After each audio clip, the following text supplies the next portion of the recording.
Brothers gonna work. Not one, but two. Brothers gonna work. Not one, but two. Brothers gonna work. Not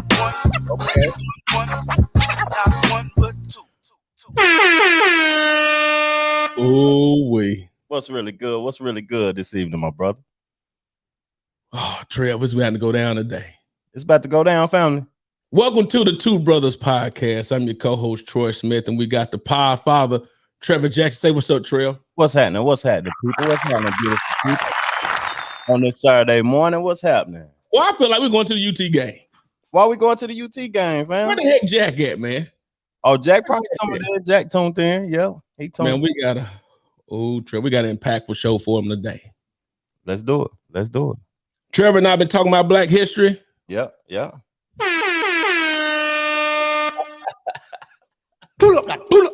This the first week of Black History Month now. The very first week, Trevor.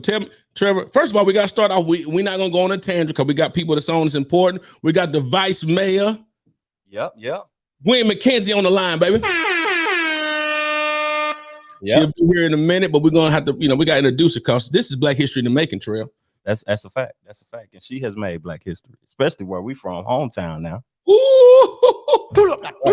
Right now. Got a lot going on, man. Gwen McKenzie, the very first ever.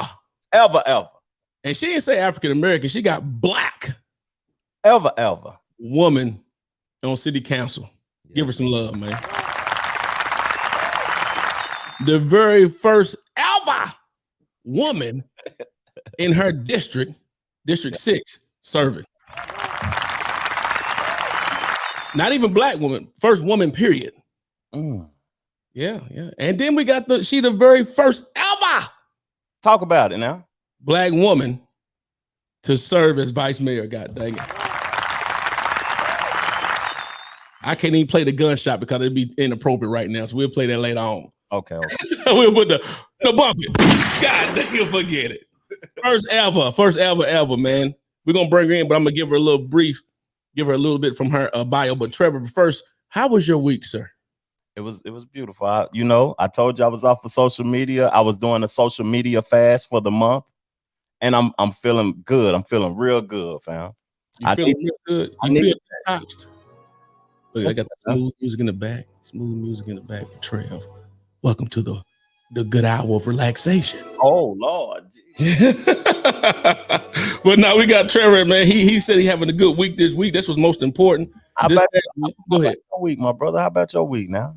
A very, very impactful week for me. And I'm gonna be honest with you because we growing business, baby. If you don't know, I'm a mortgage loan originator. That's what I do for a living, to bring that money to buy these lights and buy this camera and all this other stuff and support what we do.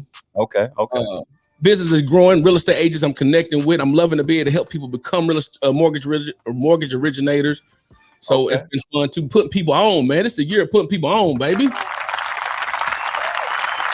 know what I'm saying?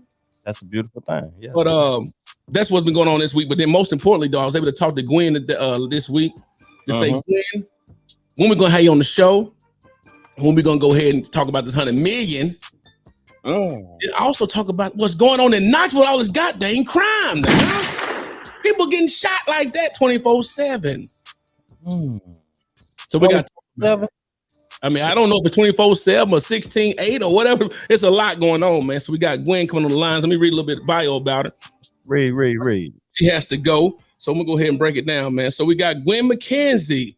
All right. Oh, wow. Okay. Gwen McKenzie was elected to Knoxville City Council in 2017, becoming the first Black woman to serve on City Council. This also made her the first woman to represent her district, as I said before, in 2019, and she became the first Black woman to serve as vice mayor in Knoxville, Tennessee, man. All right. Gwen fought to have gun shows removed from East Knoxville. We got to talk to her about that. We got to talk about the gun show removed in East Knoxville and introduced a gun show resolution that banned gun shows not only from East Knoxville, but all city-owned facilities that happen to be in her district. This is what she said, though. Per McKenzie, it's extremely offensive to my community to be labeled a gun zone labeled a gun zone due to gun violence, but continue to sell guns in her backyard. Okay, I like that. Is that not deep? That's real deep. That's real deep. We got stuff going on. You talking about shooting for people dying, but then you having gun shows where anybody can come purchase it. Anybody come to purchase it. I know that got a lot of people in their feelings too. Oh, we probably got somebody call. I can't wait somebody call. I want all the smoke. Okay. I don't want to make her, uncomfortable though. Nah, we here to protect Miss McKenzie. We gonna protect her. We know that. That's what she's here for. Yeah. We want to speak to our people and everyone about what's going on, because we got people that always complain, Trill. Yeah, what they complain about. But they complain about how what's going on with all this in the city and how black ain't doing this and black folk doing that, and had the bad situation with black communities in general. But then we complain, but never step out and do nothing. So we said, let's bring somebody to you. Okay. We brought Daisha out. That's a fact. Daisha doing things too, big things too. City commissioner. Yeah. And then we got Vice Mayor McKenzie. That's a fact. She at the top of the chain, man, up there making some stuff happen. Look, she had the Vice Mayor McKenzie introduced the African American Equity Restoration Resolution. Okay. To apologize for urban renewal, but most importantly, to take accountable measures, which included forming the African American Equity Restoration Task Force. That's that 100 million we've been hearing about a lot. That's a fact. Make sure everybody you like, subscribe to the channel. Make sure you actually hit the like button if you're listening, because we're gonna have someone dropping jewels today, and we got a very impactful show today. That's a fact. So let's go and bring in Vice Mayor McKenzie. Big salute. History in the making. Yes, sir. Good afternoon. How you all doing today? We blessed. I'm blessed. I'm very blessed. I'm very blessed to see you. Yeah, thank you all for having me on. I really appreciate the opportunity to come on. And then when y'all said y'all were gonna be my bodyguards today, I'm loving that. Yeah, you got a big black dude over here. You got a dude that's 6'2" over there. Okay. So we'll look out for you. Yeah, let me start out by saying I'm really proud of both of you young men. You shared your histories with me and your stories about how you was raised up in the streets in Knoxville, and to see that you're being successful, you're doing positive things to give back, and that you made it. Because there's so many young black men today that live that life or don't live that life and still don't make it. We're seeing too many young people getting killed, teenagers, young men in their 20s, and we'll get to that. But again, I just want to shout out to both of y'all and let you know how proud I am and how proud Knoxville is of you all still giving back through this podcast and staying connected to what's going on in Knoxville. So shout out to both of you all. Man, we appreciate you. It's about Black love, and unfortunately, that's one of the things that even in Black History Month, where we talk about Black history and where we came from, our ancestors, and then those of us who are making history now and doing positive things, but we still have so much Black hate in our community, and I'll get to that because that's a part of that community conversation when we talk about the violence. But if you want to, let's go ahead and start. Let's talk about this African American Equity Restoration Resolution that was unanimously passed by City Council in December 15th, 2020. That's also a date that's going to be relevant to Black history when folks look back 50 to 100 years from now and talk about what was going on, not just 2020, the year of a global health pandemic, but also 2020, the year when America and the country finally realized and acknowledged that Black people, we have been living in a racial pandemic for centuries, for decades. And so, that was kind of that awakening for people with George Floyd, Breonna Taylor, Ahmaud Arbery, and countless Black people who have been murdered by the police and then also, murdered by other people, and they get away with it. So this was the year when people, got woke. Everybody wanted to jump behind Black Lives Matters, which I appreciate that, because were it not for white people standing behind Black Lives Matters, it would not have had the impact that it did in 2020. And had it not been for that, this resolution probably would not have passed. So it had to be in 2020, because this was the year that we could push something like this forward, because there was so much diverse support surrounding it and pushing people to support it. So basically, you all are from Knoxville, you know about Urban Renewal. Urban Renewal was a federal funded government program that not only impacted Black communities in Knoxville, but cities across the United States. So I encourage people, get out there, do your history from wherever you're from, whatever city you might be dialing in from, because I guarantee you, your city experienced urban renewal 50 years ago. So for Knoxville, you know, what really stood out to me is that there were 107 Black businesses during urban renewal. And so when we hear today about this, we only have 17% of Black people in the city of Knoxville. When you expand that to the county and you put the county population in, the Black population number shrinks down to 8%.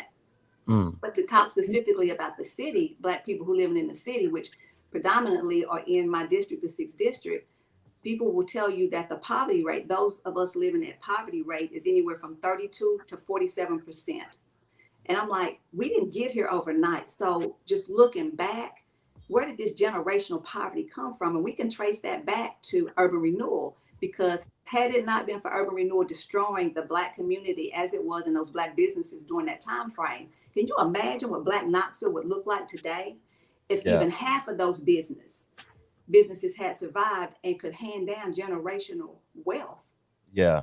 But the reality was that a lot of poor people and working poor people were put into the newly developed projects. Walter P was a result of urban renewal. And so what we started doing was concentrating poor people together. And we know how that is. You all know. I mean, it becomes a spirit of hopelessness. You know, people feel beat down. You get so used to being told no. Black folks that did have homes during that time didn't get fair market value or little to nothing. So they couldn't go back out and buy a house. So you were forced into the projects or to live with family members. And so this is why it was so important, number one, that the city, even though those of us sitting at the table today and the mayor today, we didn't have anything to do with it. But that's got, to me, the sins of the fathers, because we're now the gatekeepers. So when you know better, you do better, is that we needed to, and we've had mayors to say they were sorry before and governing bodies, but those felt to me just like words, because there was really no action that was taken with it. And so this resolution said, not only are we going to apologize, but we're going to show you that we are serious about revitalization. We're serious about restoring and healing the relationship in the Black community, and also restoring the opportunity and access to break this cycle of generational poverty and start building generational wealth. I mean, when you think about it, and you guys, Black Knoxville has not changed a lot since you guys were here. We don't have generational wealth. We don't have people, you know, Black CEOs of companies. We don't have Black companies that are employing 75 to 100 people. We don't have that in Knoxville. The Black middle class in Knoxville is very small. And so this is what this resolution is about, those opportunities to grow that. So in order to do that, you know, this task force is going to be put together of people, collective people who are coming from different fields and areas that are familiar with what's going on in the community. We've got to have financial people, people from education, business people, policy people, community people that can look at what's the gaps. We've got nonprofits and agencies that are out here providing services and programs to help, but apparently there's some barriers, there's some gaps somewhere, because we should be in a better position today. Yeah. So my thing is this, we could, you know, this task force will say, okay, what are those major priorities? What are these organizations doing? Where's the gaps? And so this is where that money will be channeled into. So I know I was looking at you all's podcast, and some people were kind of telling me, oh, when are we going to get our check? Our check comes with the opportunity for us to have better living wage jobs, $15 or plus more jobs. How do we get those things? Sometimes we got to get out here and we got to do our part. We got to get a certificate. We got to get training. We got to make ourselves marketable. Well, Gwen, in today's society. Well, this is the thing that me and Trevor talk about often, because the reason why people leave or why we left is because opportunities were not there. Right. So like Trevor mentioned before, like he, you know, the money he make and where he works now in North Carolina, he wouldn't be able to make that in Knoxville.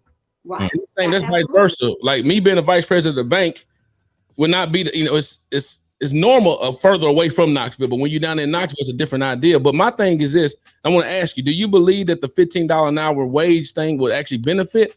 Or, you know, because, you know, can we actually afford, can the city afford that? Right. So actually, it's not so much can the city afford it, can the businesses that's going to be set Yeah. upon, can they afford it? And my thing is, we got to get more jobs. We got to get more companies in here. We know that in Knoxville, we don't have a lot of people who are just beating down the doors to go to college.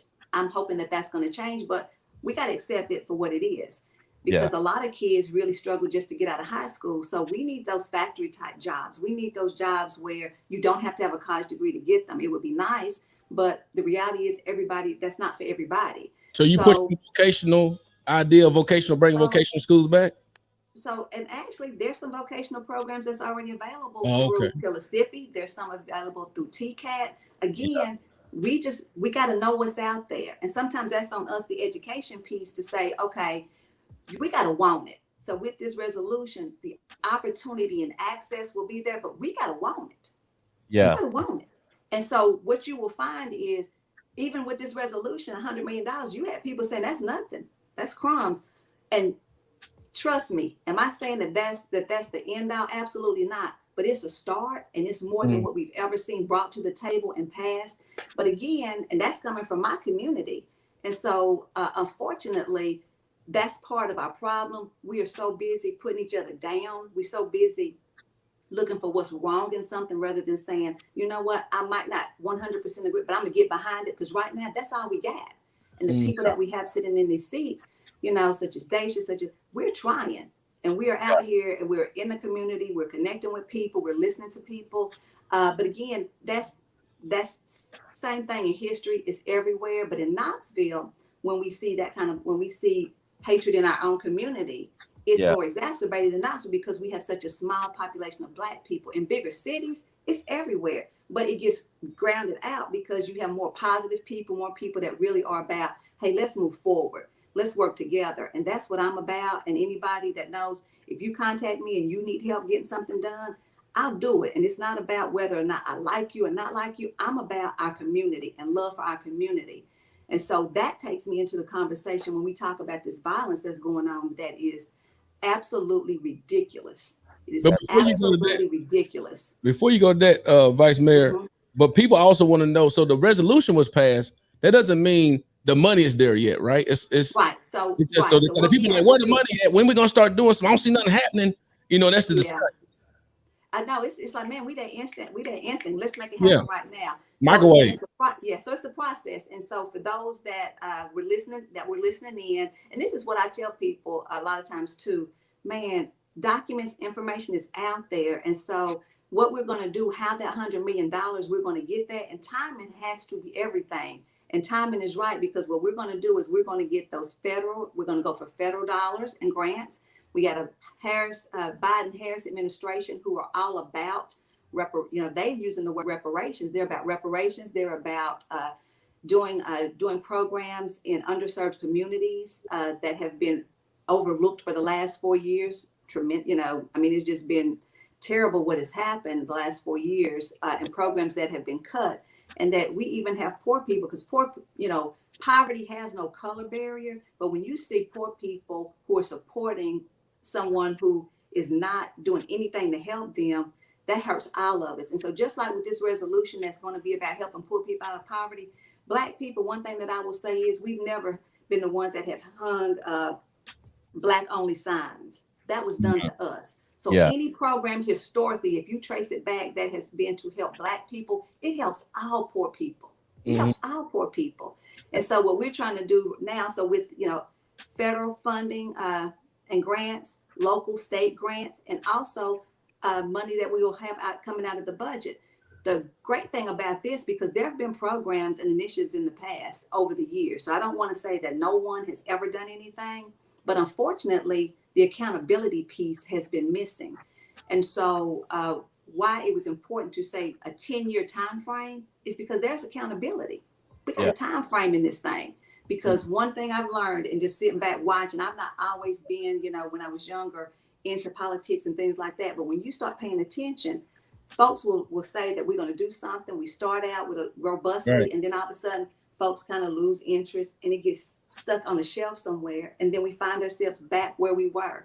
That's what people expect. So when there's no trust in leadership of government in general, especially when it comes to Black people, African Americans in those communities because like nobody's hearing us anyway. You follow what I'm saying? And that's an excellent point. But what I want to say is that part of that is on us as a community. Yeah. Because what I tell people and what I've always told people is I'm just one person. I can't do everything. But when we work together, when we all standing and working together, because we all have a responsibility. But in the past, I think what we've done is we've just set it on one person and we've not stepped up to the plate to help support that person and say, what can I do to help you? What can I do? Because my thing is this, we need a lot of things in this community. We need a lot of programs. We need a lot of volunteers for programs. And so that means people got to be passionate about it. And we can't just sit at home or we can't just get on social media and complain about it. We have to step up to the plate and say, you know, my thing is this, my number is public. My cell number is on my card. And so people can reach out to me. And I appreciate the folks who have reached out to me, the groups of people who have come together collectively from all sides of town and said, we got to do something. We want to do something. Here's what we're trying to do. And then I'm helping them to do it. Okay. And so, again, I'm about promoting people. I'm not about promoting myself because at the end of the day, these young people's lives are at stake. And I always say bullets don't have eyes. So when we see a shootout, a drive-by shooting at McDonald's on Magnolia at 12 o'clock in the evening, it's nothing but the grace of God. No child got killed. No innocent person got killed. But at the end of the day, I don't even want to see a bad person, somebody that's out here living that life, get killed. Because that's still somebody's child.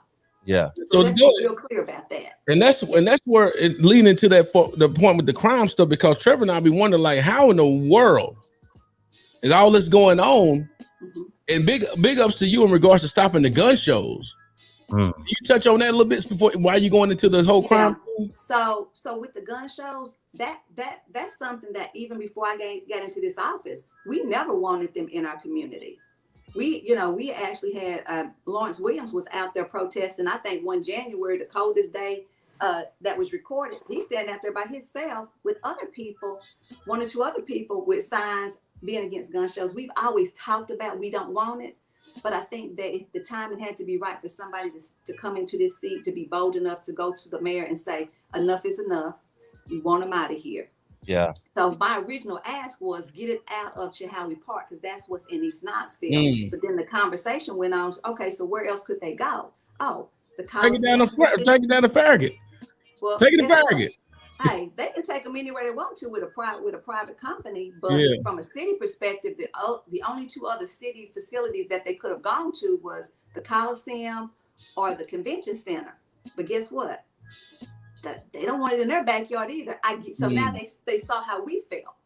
So that's when we came to the conclusion that, and all of them happen to be in my district. So I'm like, I'm for that. Let's get them out of the city. We don't need, our money is not good money, and it wasn't that much anyway.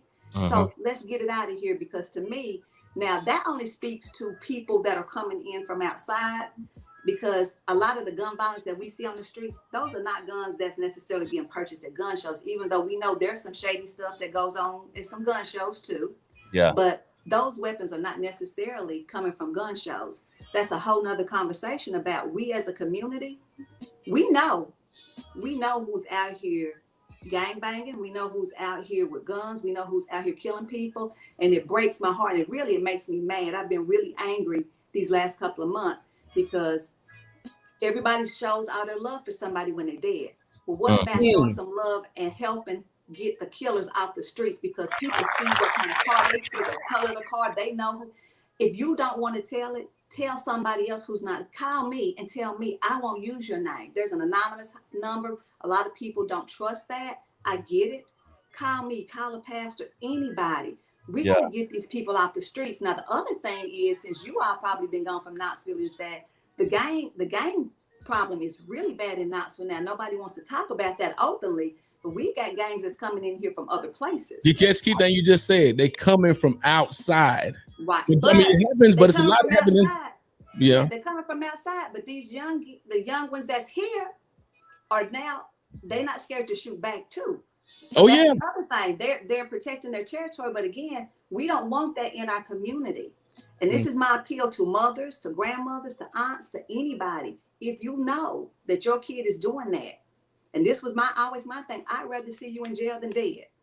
You parents, we got to step up to the plate to save our kids.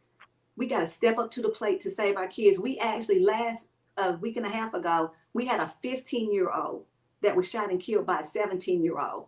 Mm-hmm. And they were friends. And this 15-year-old's mother, and I just, my prayers are with every mother and every family that's lost anybody to gun violence. I just can't even imagine how traumatic that is on the entire family. But this mother wanted to let me know that her son was not a bad kid. She's like, everybody always assumes that a kid that gets shot is a bad kid or they're in a gang. She said, my son was 15 years old. He played football at Austin East. He was an entrepreneur. He had been cutting grass for 2 years at yards, saving money. He was going to get out. Yeah. But unfortunately, a friend, somebody that was his friend, shot him. And instead of them taking him to the hospital, and it could have been an accident, I don't know the details, but instead of them taking him to the hospital where he might have been saved, they rode around in the car with him for 15 minutes and then stopped the car somewhere. And he died. And so that's what I'm saying. Parents, we know when our kids are doing things they ain't got no business. We see the attitudes. If you see, because what comes with selling drugs is a gun. These days, you're just not selling drugs. You're going to have a gun too. Yeah, but the thing that I want to share also with parents is that there's hope out here and there's help even as a parent, because a lot of times today, a lot of parents, we want to be our kids' friend. And I'm sorry, until your child is grown and doing well, you can't be their friend. You gotta be the person that's helping to raise them and push them in the right direction. And if you having problems with them, with behavior problems, or they bucking up to you or hitting you or what, you gotta reach out. You gotta tell people. You gotta get some help, not just for your child, but for yourself. Yeah. Because we got way too many parents, and I'm not pointing fingers at nobody, but it's parents out here that's smoking weed with their kids. How am I going to correct you if I'm out here doing something wrong with you? And I appreciate this comment that says it takes a village. And you know what? And I appreciate that. But today, the village is scared too, because these kids, they are on respect. There was a time when if somebody saw me outside cussing or whatever, they would snatch me up or check me and take me to my mom. And nowadays, you try to check a kid, you might get shot. If you do it in front of their friends and if they in a gang. And so it's like, this is why we need the family unit has got to start. But I just want to let people know that there's programs. We're also working on some stuff. Anybody that wants to help, please reach out. My cell phone number is area code 865-438-4551. Leave me a message. My phone been messing up, so I need to go get it. I got another phone, but need to go get another one. But we need people that's going to be committed. If you got good ideas and stuff and you're willing to help, please, please, please. And you're right, ma'am. The community does need to quit. We got to quit snubbing our nose up as well. And that goes also for a lot of, our churches and stuff too. Churches got to start getting out here doing outreach. And there are some. We got to stop being judgmental. We got to love each other, and especially our kids. And so we spot on. And so this is what we always have to preach, is that we got to love each other. We don't got to like each other, but we have to love each other, because until we do this resolution, we could put $1 billion into it. Yes. As long as we still out here self-hating the community and killing each other and not helping each other and embracing the fact that, man, people want to help. We cannot just go and embrace a mother when her child gets killed. We got to try to help embrace that mother while her child is still living. Yeah, before that happened. Yeah. And so, but again, you have to want it. So again, it's opportunity and access, but we got to have our hearts open to want it. And so there's so many good people. And I want to shout out to all the people that's out here in Knoxville that's doing good things, that's working, that's outreaching to people, that's providing, even those that are opening businesses or business owners that are hanging in there till we get through this pandemic. I applaud you all, because you keep that hope alive. And so with this resolution, when we start helping businesses and we start creating programs to help folks, reach back and pull a young person, somebody up. This resolution, it's not about me. It's about these generations coming behind us. It's about our kids and our grandkids. And if nothing else, if we don't love each other, we got to love these kids enough to say we're going to work together and do what's right by them. And so that's what it's about. But again, like I said, I appreciate everyone that's out here that keeps me encouraged, because we are not easy to love sometimes. And that's why I be telling these preachers, I'm like, I don't know how y'all do it, because it's like you fighting these other folks, then you got to fight your own people to try to help. And it's like, it does beat you down sometimes, but I'm determined because the only reason why I sit in this seat today, this is nothing but God. Because Gwen McKenzie, I was cool minding my own business. I didn't bother nobody. I wasn't in no drama. My sister-in-law is from Memphis. And so she used to always take me to Memphis and hang out and do stuff. So that's kind of where I grew up as an adult, really was in Memphis, even though I was a single mother with 3 kids. And so I want to shout out and encourage all single mothers, because you can do it. You can make it. You just gotta hang in there, get your support system right. But if nothing else, pray. Because I'm telling you, it is nothing. If God can use me to sit in this seat, as my sister-in-law will tell you, who would have thought? Who would have thought everything I've been through in my life that God would use me to sit in this seat? But and my disclaimer, I tell pastors this, and a lot of times I tell people, and I told y'all this, God has delivered me from a lot of things. We still working on the cussing. So when I get passionate about stuff, I might slip sometimes, but you can do it. Y'all stay encouraged. Single mothers, stay encouraged. Please stay encouraged. And if anything I can do to help you, or just speak a word over you and speak life, or get you connected with resources, reach out to me. I mean, and another thing I want to encourage my people is check your credit scores. A lot of times we will think when we're young, and everybody's been through it, you get them credit card things and you start getting them credit cards and you don't pay the bills, you're getting bills. But at some point, you got to deal with it, because this is the future. When we start talking about gentrification and things like that, we have to be property owners. We got to invest. We got to have equity. And you all talk about that. Y'all know. Yeah. And again, this is why when I look at you all, there's hope for me, for young men, young Black men in this city, when I look at you all, because you all got out. And a lot of people listening today probably don't know y'all stories, but let me tell you all, for these 2 young men to get out of Knoxville, Tennessee, I mean, it's a God thing. It's amazing. And y'all, thank you for agreeing to helping me when we get some programs together, come back and talk to some of these young men, because this is what we have to do. That's what I was going to ask you also too, Gwen. Like, what do you need from us other than this podcast? Like, whatever you need from us, I got your phone number. I'm ready to work. Yeah. So what I would ask you all to do, because I'm working with some people, we're pulling some folks together, because a lot of people, so many folks are frustrated right now about this violence, and we look to KPD, we get mad at them, but it's prevention. We shouldn't have all these crimes and murders to solve. We got to start doing what we can to stop them in advance. So I'm working with two of the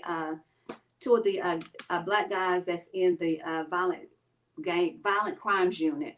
One of these guys, he's been in Knoxville forever, but he's originally from Detroit. And so he's been talking to me about preventive things. He's like, Gwen, we got to stop having to solve these murders and start doing things to prevent it. He's like, but it's going to take the community. Now, I've always said there's more good people in our communities and in our city, in our Black community, than there are bad. We just got to pull together and try to get them bad elements out of our community. And I know what I'm talking about, because I experienced that on my street, and people could call me neighborhood watch all they want to, nosy neighbor, but I wasn't having it. I'm taking pictures of the tag numbers when they parking up on the dead end, getting high and all this kind of stuff. Because one thing that criminals don't like is police. They bad for their business. Yeah. And now that we're gonna have them working with us, and they committed to helping with some preventive measures, but we're gonna start a program. I think it's gonna be called Take Back My Block, and we're gonna be identifying different areas there's been higher volumes of crime, and get people out, talk about some of the things that we can do. But it's gonna start in the home. But Gwen, as you know, that's a economy that's going on out there. And when you start messing with folks' economy, right, it starts making it harder. I know you gotta get ready to go and stuff like that. So, but I just want to make sure that everyone knows that the way she's gonna be running again this year to be reelected. Yeah. So she's gonna be running again this year, be reelected. So if you want to actually truly get involved, make sure you reach out to her. And because one thing I do know about Gwen, she definitely keeps it 1,000. I mean, if she lying to me, she's a good liar. But she keeps it pretty good. Keeps it 1,000 with me, and keeps it very open and let me know what's going on. And she definitely will cuss you out if she need to be cussed out. And she'll say that. But she gonna let you know in her own terms, let her know how serious she is. And that's passion to me. My thing is, how important is it for men to show up? That's a good question. That's real. So let me just say this. Black men, we need y'all. We need you all. We need y'all to stand up and be the head of the household, to be the head of the family unit. Even if it's you're not even, if you don't have kids, we need y'all standing up in the community so these young Black boys and girls can see what the structure really should be like in our community, in Black love. We got, and mothers, we got to stop dogging out the Black men.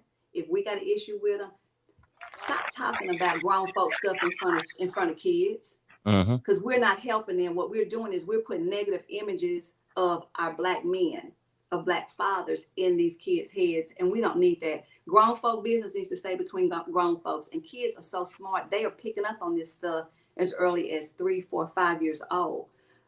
So men, Black men, and I know you all are really good Black men, but y'all need to start having conversations about Black men.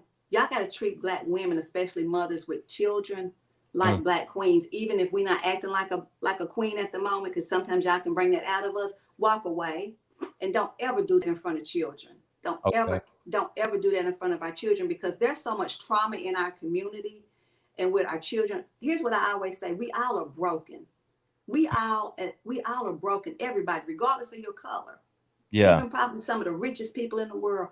We have brokenness in us from an experience, whether it's a word that somebody called us or something that happened to us in life.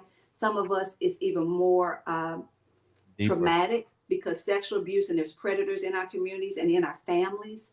We have to be vigilant, but we also, again, we have to love each other, and we have to build each other up. And Uganda, you are absolutely right. It is about building a man, building up our men and women. We've got to do that. So sometimes, our standards are so high because we're so down on men because we've been in bad relationships, or we've run across just the wrong, no good men.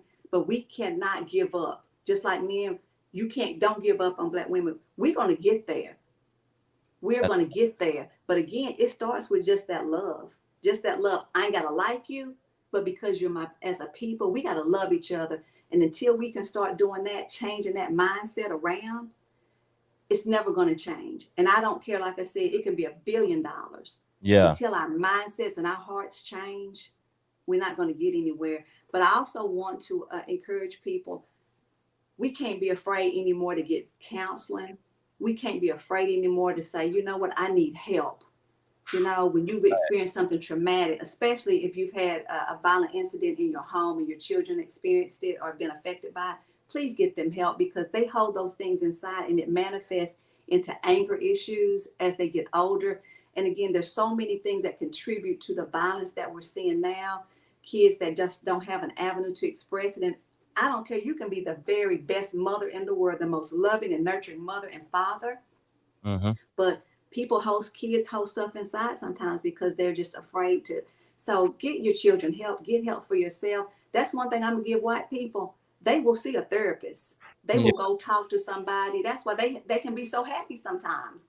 And my thing is, I want us to have joy back. To me, a lot of that joy comes from my faith and my family. I surround myself with positive people. Those few people in my circle are positive. Even when they have to tell me something that I might not want to hear, they tell it to me in a loving way. But my heart has to be right to receive it. Now, there was a time when I was younger, I couldn't. I was hard-headed, but I get it now. And this is why I think God has me in this seat, because I know what it feels like to struggle in life. I know what that feels like. And that's why I said, man, I just love y'all. Y'all, everybody out here listening, just keep hope alive. Just know that better days are coming, whatever you're going through. And it's okay. Reach out to somebody.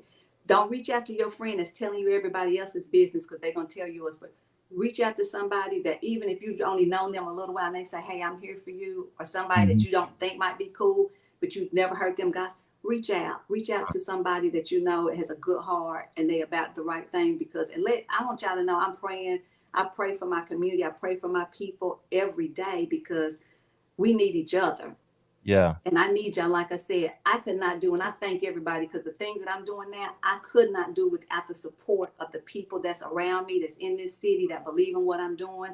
Even when I might make a decision they don't like, but they know, man, well, Gwen's heart's in the right place. But I work for you. Like I tell folks, call me and tell me, because on our jobs, we get feedback. Give me that feedback. And like I said, just love everybody. I'm here for you. And thank y'all again. Really proud. I see my nephew out there doing good things. Another young Black man that has done great things, a great example. So I love for y'all to have a show with other young Black men out here that's doing good, not just because y'all left Knoxville, but even the ones that are still in Knoxville, because Knoxville is still a good place to live. We just gotta keep working and be committed to doing our part. But we're gonna get there. I'm not giving up. I'm not giving up at all. What I'm taking from the conversation too, Gwen, is you saying that you gotta want it. The opportunity is coming and the opportunity is there, but you gotta want it now. It's right there. And it's coming. You gotta want it. And so so let me also say this, that you all saw the big announcement in the paper and stuff on the news this week about Amazon is building that huge distribution center in Alcoa. Mm-hmm. We also know that there's some jobs coming to Easttown Mall. Get ready. Yeah. Stop smoking weed. Stop doing that stuff. I know people think, oh, I can buy this and that. These drug tests now today can detect when you're doing something. Don't miss a good opportunity to have a career and build some wealth, some generational wealth, not just for yourself, but your family because of some weed or something stupid. It sounds like an opportunity to buy different. It's like an opportunity to buy some real estate, though. Right. That's what I'm saying. Right. But check your credit scores. Find out what you need to fix. Get your plan. Work your plan. David Jones, dynamic young lady, and I'd love for y'all to have her on. I'm gonna do something with her here pretty soon. She wrote a book called "Who Taught You How to Be Broke?" And when I say it's a small book, but it's powerful. And it hits all of us because we just do not know finances. We're not taught that. We're not taught how to budget. And we can't teach something we don't know. If we were never taught it, how are we gonna teach our kids? We need that link for that book because I need that book now. Who taught you how to be broke? Yeah, I'm gonna get y'all connected with her. She's the real deal. I mean, she's the real deal. And so it's a group. It's a group of about 3 of them. I mean, they doing stocks. Young man named Xavier that's out here. He's wanting to get together so he can put something together to teach young people how to trade and do. So this is what I'm talking about. We got to have people committed. And some of these things that they want to do, and Davette's talking about doing some literacy for young people, they're going to need help. They're going to need volunteers and people that's willing to do it. So again, I'll get that information to you all. Would you all put her link and stuff out there? I just want to encourage everybody that's listening today to please continue to follow you all. Y'all was one of the best kept secrets until y'all reached out to me. So now that I know, but y'all clown folks too sometimes. That's why I was a little nervous about y'all. But and also, you mentioned also about the credit thing. I got to give a shout out to our sponsor, Houston Financial. Jasmine Harris, she does a credit repair, credit building. So make sure you guys, Jasmine, if you're listening, put your link in there. That's one of our sponsors. Yes. So I want to put that out there because you keep mentioning credit repair, and that's important. Yes, that's really important. Yeah. Well, Vice Mayor, go ahead. Yeah, and also for people that's listening that have businesses and doing stuff, I would encourage you all. Please continue. Please support them. I mean, our advertisement is good. So, and like I said, I thank you all for what you're doing. But so I didn't know about the young lady that's doing credit repair. Reach out to somebody that's in these fields. It does, usually they have like free consultations, but you got to start somewhere. Yeah. I mean, you got to start somewhere, and you would be surprised. Sometimes people just say, "Oh, I don't want to know because it's really bad." It may not be as bad as you think, and even if it is, you got to have a plan to start working toward it because, again, this is the future. We got to get our finances together. We got to understand about budgeting because one thing about it, if we eating out all the time, I started adding up sometimes. One time, how much I was eating lunch out with people at work. I'm like, dang. Yeah, that's a going out. Yeah, so and going out having drinks and stuff and different things like that. So we gotta get smart with our money about investing in our future and in the future of our children. And so, like I said, opportunities are going to be coming our way. We just have to be ready when they come. So we got to start getting ready. Yeah. What's that saying? If you stay ready, you don't have to get ready or something like that. So that's what it's all about. That's absolutely what it's all about. But I know we've jumped around on a whole lot of things. Now you hit it. You hit them all. Yeah, but like I said, I'm not going to sit here and say that Knoxville is terrible because it's not. There's a lot of cities that have Memphis. And I'm gonna call you out, Kat. As my sister-in-law from Memphis. Anybody else from Memphis? Y'all know Memphis, y'all was first 48. They did a couple of years of series on y'all. It was so bad.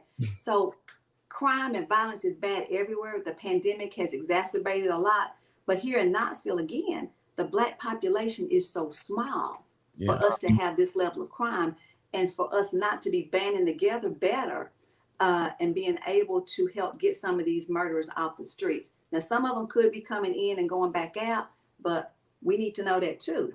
So don't think that you're doing anybody any favors by you knowing something, because if it was to happen to somebody in your family, you would want people to tell too. So don't wait till that happens. You know, do not wait till that happens. Let's like I said, love each other. Let's stick together. And PBS is having a Black History program in our month too, and they had one on Emmett Till the other night. I said I wasn't gonna watch it because it makes me mad, but you got to know that history. You got to know that history. So I'm encouraging everybody to please take opportunities to learn history. I'm putting a couple of Black history facts out there and stuff too, but like I said, we're going to get there. And like I said, I just thank everybody for listening. I thank you all for having me on and allowing me just to kind of be all over the place. But it's so important. It's so important. You and all over again, I want y'all to eventually, y'all already doing big things, but I want you all to come back, one day want to come back to Knoxville and start a business or be working with a big corporation here, because minds and attitudes are changing. People are now realizing the value of diversity, of having Black people at the table, because at the end of the day, our dollars are green. But what I'm fighting for is we have Black people at the table, that we're making decisions, and that we have opportunity and access for generational wealth building. Because what I want to see is a lot of young Black people, not just business owners, but being in positions, making money. And people laugh about it. I mean, I was talking to a kid the other day about being a plumber, and they was laughing, talking about, I'm not getting dirty. I'm like, getting dirty? Do you know how much they make an hour? And when we start talking, I was like, what? Welders, plumbers, people like that making $100,000 an hour. Yeah. Yes. I'm just telling you. I mean, that's a good trade. And those people, I mean, investing. So once we make this money, investing it. So I'm gonna get with you all. Sounds like y'all are on the financial piece, but we've got some people, you guys have contacts, and we have some here locally. I'd love for y'all to maybe consider having them at some point, having a series on money. I like it. I'm on the financial piece though, but I'm down to get my hands dirty too now. I'm right. I'm not. I don't want to get my hands dirty. I don't do that. I will work. Whatever. I'll build or whatever. I like to keep my hands soft. That's just me. You know what? See, there y'all go with the jokes. See, and as soon as them numbers come down over in Knoxville, I'll go over there in person. But right now, I'm gonna be virtual. I'm telling you. Trust me, we're gonna get there. But again, another reason why it's so important that we jump on top of the violence and stuff and the crime in Knoxville is that it's bad for business. It's gonna, a lot of businesses are not gonna want to come over here in our community or come to Knoxville when they see that there's such a high crime rate or whatever. So that hurts us not just as a family unit with the trauma and loss, but also economically and opportunities. It shuts down some opportunities for us, because I want to see Magnolia looking like Kingston Pike. I want us to see the options for restaurants and different things. I want to see the downtown trolley come all the way down Magnolia to Burlington. That's the vision that I see for Knoxville. But it's going to take all of us working together to help get us there, and not fighting against each other, but finding some middle ground. That middle ground should be that love for our community and that love for ourselves, for our people. But we're going to get there. We're going to get there. Gwen McKenzie, 2021. Y'all go out there, make sure y'all support her, vote for her, all that. Call her if you got questions. We will have y'all call in today, but she got somewhere to be. She got to go do another situation. So thank you, Gwen. Hey, but now let me put this disclaimer out there. I didn't ask y'all to say nothing about me running for re-election or for people. I know you did not, but I did. You did not say that. I mentioned that. No, but I know your term is coming up, and you got to stay. We can have longevity and someone that can be there to actually get the things done. So, but because here's the thing. Here's what I will say. When we start complaining about people and what they doing and what they not doing, we could do worse. So at least you know what you got with Gwen McKenzie. If I get back in there for another 4 years, we're going to keep fighting. And like I said, I'm grateful for this opportunity for more people to kind of hear and see me on this level, because the pandemic has really shut us down where we can't get out and do a whole lot. But let me just tell you all that when we get out of this pandemic, I don't care. We're going to have the biggest family reunion, cookout, block party somewhere. So we all can just get out and love on each other. But until then, let me just say, God bless y'all. Be safe. When it's your time, if you can get the vaccine, please get it. This new strain coming out, they don't know a lot about it. But even with the vaccine, if you have a few minor side effects, it's better than dying from it and exposing your people. So God bless y'all. Love y'all. Thank y'all so much. Y'all play my theme song now. What's your theme song? What is it? Why sounds my songs? Sounds of black. Yeah. Go find. Hold on a second. Let me play the. Is that the one she texted today? Yeah, that's my bad. Now, I told y'all that's what I didn't know that's what she on. Let me go on. I thought she was playing Tupac today. My bad. I thought you was on that one still. Well, that if I needed to, I was gonna be on Tupac, but I it was nothing but love today. So I thank y'all. But yeah, so leave that out there with everybody. So like I said, y'all surround yourself with positivity, stay in prayer. We're gonna get there. We're gonna do it together. There her song. Look at her. That's it. Yes. I used to be in the club that like it. All that way. That 90s thing. I don't think so. Hey, I love y'all. Have a blessed day, Gwen. Thank you. Same to y'all. Take care. Thank you. Then we got to turn down before they end up blocking us. Let's do it, fam. Let's do it now. They ain't gonna block us now. No, ain't that's how I go. Next thing you know, you get a strike. Yeah, that's right. But you know what? What's up? We mad editors and we know how to edit that out, and we'll still have to show up. You know what I'm talking about? Hey, but I'm very appreciative for Gwen being on the show, man. I'm very appreciative. For sure. Thank y'all all for tuning in and listening to Vice Mayor Gwen McKenzie making Black history reality. Yeah, that's true. For sure. And we appreciate everybody coming in, man. She kicked a lot of knowledge, man. She sure did. Like my thought process, like the opportunity to grow and build, it takes all of us coming together, fam. Mm-hmm. And I don't know, like she hit on a point to where like why we all can't come together. Mm-hmm.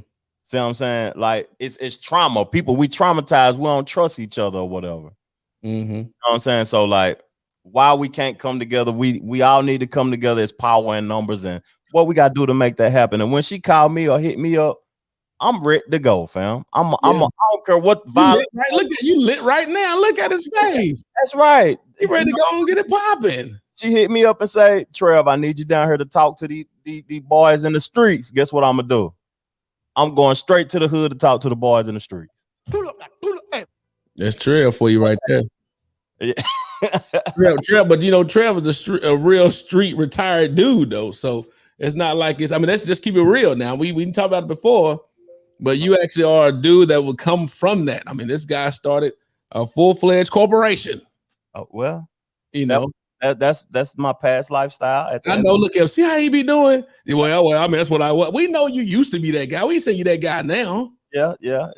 But you know, let's keep it on that. Okay, let's talk about it. Let's keep it on in regards to, because you know, as older people, we always want to go back and speak and show like, guys, you don't need to do this and blah blah. But would you, at your age, even listen to someone coming back to give you some knowledge about why it's not important to do that? No, I will have to know where their mindset is at first. Mm-hmm. And anybody that watch the show, and if you want to say anything about what you heard Gwen talking about, call into the show and talk to us about your perspective of what she had to say, because she didn't have that much time, so we didn't allow people to call in at that moment. But call in and talk about your perspective of the things that she was mentioning. And what I'm saying, to answer your question, fam, Trevor is lit right now, y'all. He is like straight up lit right now, dog. This dude is really good. He is lit up. I'm ready to go. He's ready to go. And boy, face is like beaming. Ready to go. You know what I'm talking about? So at the end of the day, to answer your question, I wouldn't listen. If I was young, when I was young, I didn't listen to the old head at all.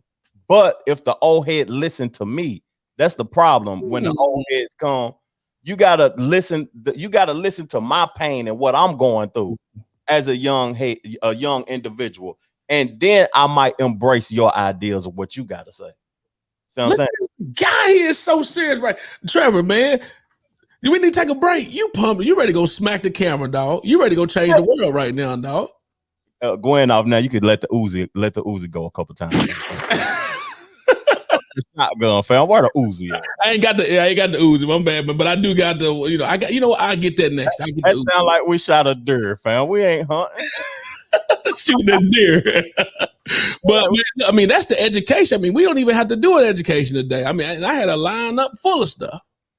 Hey, we can talk about it now. We can talk about it. We can get into the foolishness. We can talk about it. When we get in that, but dude, I do want to say this right here, though. I mean, so like you said the key thing, stories as older people. We don't come from those areas, so we know what's going on. So ain't really much else you can tell besides say, I got something. Okay. What the old folks need to know when you go into the community, what we forget that we learn when we young, but we forget once we get older. What God give us, fam.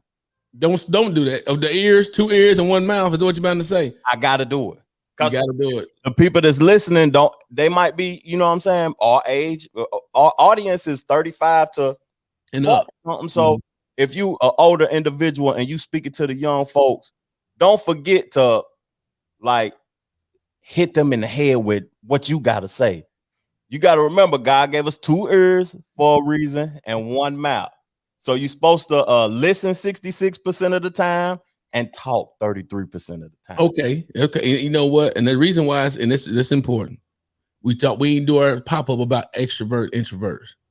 But the reason why introverts will be so successful at sales or so successful at impacting anybody is because they do listen. That's why Trevor, he's an expert at listening. And unfortunately, I'm learning that still. You know what I'm saying? And but that's very important, man. Like Elena said, and she said up there at the top, she said that people will only listen when they find out how much you care. You know what I'm saying? That's you know what I'm saying? That's the truth. That's true facts. She said you need some sleep. You've been up.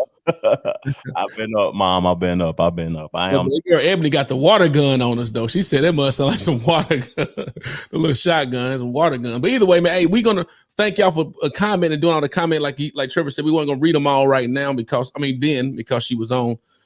But man, shout out to Gwen though, man. Yeah. I mean, but dude, she said it. Men need to show up, but it's so hard because masculinity has been at its all-time high of trying to depress it. I mean, we talked about the fact of transgender taking over the female sports. Talk about it. Shout out to my girl. Who sent me that? Talk about it. Sheree sent me a thing about the transgender taking over the track. You know, the woman, the guy that used to be named CC Tillier, who used to be Craig the year before, who's now the #1 track runner in that's crazy, man. Lead the women's sports alone. Lead the women's sports alone. Female track and field. She is now ranked #1 in the country in Division 2. Do you know what Craig was ranked the year before he became CC? What was Craig? Division 2 track and field. 390. Wow. He wasn't even on the map. And didn't Biden sign? See, Biden, and all the executive orders. Yes, go ahead. Signed more executive orders than what has ever been signed in the history when a president, you know what I mean, first get into office. He done signed like 50, 60 executive orders already. First week. Yes, and he's signing like he got an issue, like something going out of style, like something is wrong. Well, he's signing. Yeah. But so he's now put Title 9 in jeopardy. Title 9 was in place for women athletics and competition. Yeah. Y'all remember a couple of podcasts back, I was talking about the Hawaiian councilwoman that's trying to protect Title 9. And she's a Democrat. Yeah. To protect where men that was not biologically women to compete, trying to keep them from competing against women. And now your boy Biden has signed in the law that you have that transgender men can now, or sports have to allow them to compete against biological women. That's disrespectful. I mean, my thing is, so why is it that when, and that's my question, I asked a couple women and call in about this too. So when it come down to women going to men's sports, everybody say, good for you, baby. Good for you, girl. You breaking through that ceiling. Mm-hmm. You know, why it has to be male or it has to be gender related? Why can't she play with the men? Knowing if she go out there and get hit, her block will be knocked off. If somebody would hit that girl out there at Vanderbilt, kicking that ball, the clock would have stopped. Yeah, that's true. That's true.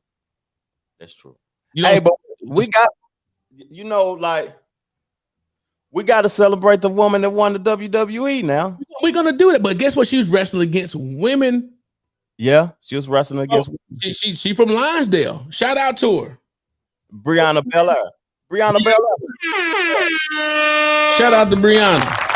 Hey, matter of fact, if you know Brianna, you from Lionsdale, tell her to get on the show. I shout her a DM. Tell her to get on here. We want to celebrate her. I don't know if that WWE contract something serious now. But she ain't gotta say where she from or what she do. Just tell her, come on. If you know her from Lionsdale, they'll find out. Bianca, go get Nia G. Go get Nia G. Tell her hook us up with Bianca or somebody from Lionsdale. Get her so we can get her on the show. But she wrestling against women. Like if Kane, the county mayor down in Knoxville, would have picked Bianca up by her face and throw her through the mat. But he was dressed up like a woman. I mean, but this guy. No. But if he were to actually pick her up and treat her like a male, it would be disrespectful. Yeah, that's a fact. But what I'm saying is, so when it come down to, you know, women always say, "Hey, why does it matter what sex she is? Let her actually, you know, let her play against the boys." But when a boy go say, "Hey, I'm a woman now," and go compete against the women, that's not fair. But that's what he put that law in place. I wonder if they can do that in wrestling. But the individual, they should. But the individual sport don't have to allow that though. That's like when marijuana becomes. Hold on a second. I just got a text. Okay. This is why it's good to know people in high places, brother. What you laughing at, Nisha? What you laughing at, family? What's the text, family? Are you gonna let the pod know? Your girl Gwen just said I know her mama now. Mama gonna hit you up. Okay. We just got the big dog on, and she said she gonna hit him up, see what she can do. Okay, that's what's up. Get it on there. That's what I'm talking about. Gotta have people in high places. But besides that, okay, talk to us, family. Well, you tell me, Trey, how do you feel about how you said disrespectful? I feel like that's disrespectful. And I need a female athlete to call in. I ain't got much to say on that topic. But I need a female athlete to call in to tell us about how you feel if Tyrone become Tanisha. If Tyrone become Tanisha, he go out there and smoke everybody. No, dunking on them. Yeah. They play basketball. The dude become bad. LeBron James, like dude, turn into a female. Mm-hmm. And he's scoring 1,000 points a game. That's ridiculous. You heard the WWE wrestler, he actually came out as a transgender. So is he going to be able to wrestle against dudes or women? Because he a big grown man. This transgender thing becoming normalized, fam. It ain't. It's like Transformers, dog. In real life. Yeah. No meets the eye. It's becoming normalized, but I don't agree. I ain't gonna say what I don't agree. I don't care at the end of the day what you want to do, to be honest. When it comes down to it, that's true. But that's true. I don't care either. But when I think about my daughter now, what stuff they got to grow up with now, I mean, like, so when you try to protect Title IX, okay, I would think this would be another situation that women have that men once again gonna obsolete the female category. You follow what I'm saying? Like the female category is gone because women got into female sports and all that stuff because they wanted to compete and have their own. Mm-hmm. Now they got men saying, "Oh, you know, I got another thing I'm gonna take over. I'm gonna say I'm a female and take over your sport again. Now it don't matter what gender I am." You follow what I'm saying? Yeah. Like the WNBA, when your girl Cheryl Miller, Reggie Miller's sister, you know, she was killing that UCLA. Was it UCLA? Yeah, she went to UCLA. He did too. The women, unfortunately, after they got through playing college ball, was over with. Like, hey, those skills was over. WNBA wasn't there yet. Mm-hmm. WNBA come, give them an opportunity to go out there and perform professionally. Yeah. She said, "When my daughter get dunked on by men, hey, that's the law that's been passed. You know what I mean? It ain't nothing we can do about it. You know what I'm saying? We can be against it, for it, but at the end of the day, the president that people voted in, you got to accept what happens when you vote the people in. Yes. And right now, you got to deal with it because he just made it a law at the end of the day. Like Gwen just said, you know, it might be some things people may not like that she done, but it's people that know her but say, well, she did come from the right place. Yeah. But then it's the same thing with Biden. You voted him in, you gotta, was it the right spot for you to get dunked on? But it's something Gwen dealt with, and I got Gwen spoke on, and I have a video about it, fam. We can touch bases on it now. I got a video about it, and Gwen touched bases. She said that in Blount County, Knoxville, right? Amazon coming. Yeah. But you know what, though? What's that? I want to know your thought process of why did Jeff Bezos step down? Oh. Why did Jeff Bezos step down as the CEO, fam? He became chairman. Chairman still hold the main weight. They can fire any, because if you CEO, you can get fired. Okay. Out of board, but when you're the chairman of the board, you can, you still hold the real keys. Well, let me play this little video and see what they was talking about. He just stepped down. Let's see what it's talking about, fam. Go ahead. 25 years and billions in sales, Jeff Bezos is leaving his post as CEO this summer, handing the reins of the massive disruptor he built to Andy Jassy, the current head of Amazon Web Services. In an internal email, Bezos, who will become executive chair, said, "I intend to focus my energies and attention on new products and early initiatives. I'm excited about this transition." Early in his career, Bezos left his job in finance, founding Amazon in 1994. He spoke with NBC News about that career move in 1990. Bezos used to look, though. How do you look like that and then go to the new Bezos? How do you look like this guy? At the end of the day, like, money changed folks. I seen President Biden in the 80s when he used the N-word language. A lot of people don't think that he just said the N-word, but he was using it in a term. Yeah, he wasn't using it in a racial term. He was just speaking it, speaking on it or whatever in a sentence of how it was being used in that incident. And he was bald. He looked totally different. And now Biden he looked younger than he did in 88. But now, look at is that Bezos? I don't even know. Bezos back in the 90s when he was looking geekish. Now that boy look like he got some trillions of dollars now. Bald heads trimmed. But go ahead. My mama said that when you got money, why not step down? Facts. And Cuz said that he dealing with personal stuff. He done gave half his fortune to his wife and he still got bread. God damn. Let's play the video, man. Not having participated in this thing called the internet that I thought was going to be a really big deal. And it was. What began as an online bookseller grew fast. Work hard, have fun, make history is our motto. Ultimately becoming a mega online retailer with more than 1 million workers. He's almost singularly responsible for every major thing that they've done over the past 25 years. The company is often criticized for undercutting small businesses by aggressively lowering prices. Bezos is now one of the richest people in the world. His recent divorce from Mackenzie Scott was one of the most expensive ever, after his affair with Lauren Sanchez was splashed across the tabloid. Hey, that boy got that bread where he can tell them, so what? Sue me.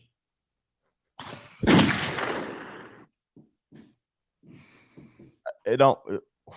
Why? What you think he cheated for? Why was he cheating, fam? The booty contract was destroyed. She burned it. She disobeyed the booty contract. Done broke it off. Booty contract, nothing. Birthdays, Christmas, ain't getting nothing.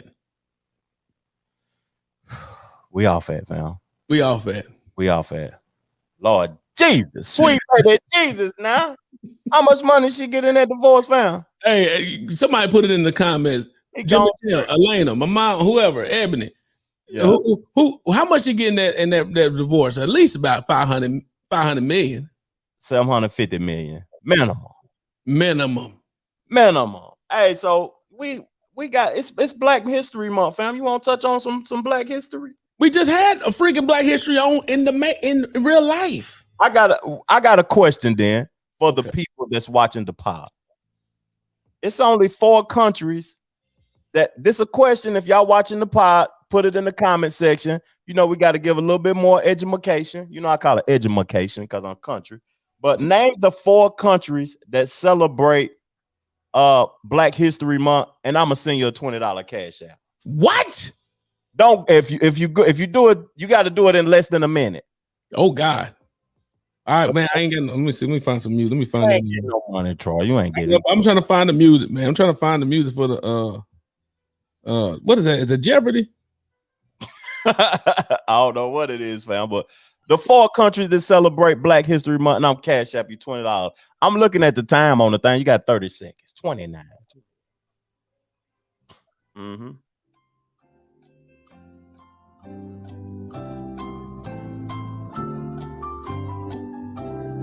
Hurry up. It's about over. Uh-oh. Got somebody got 2.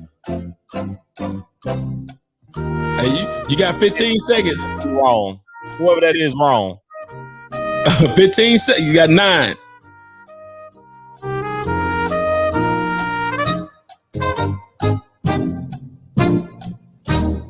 What is it, Trail? They done for. Yeah, they done.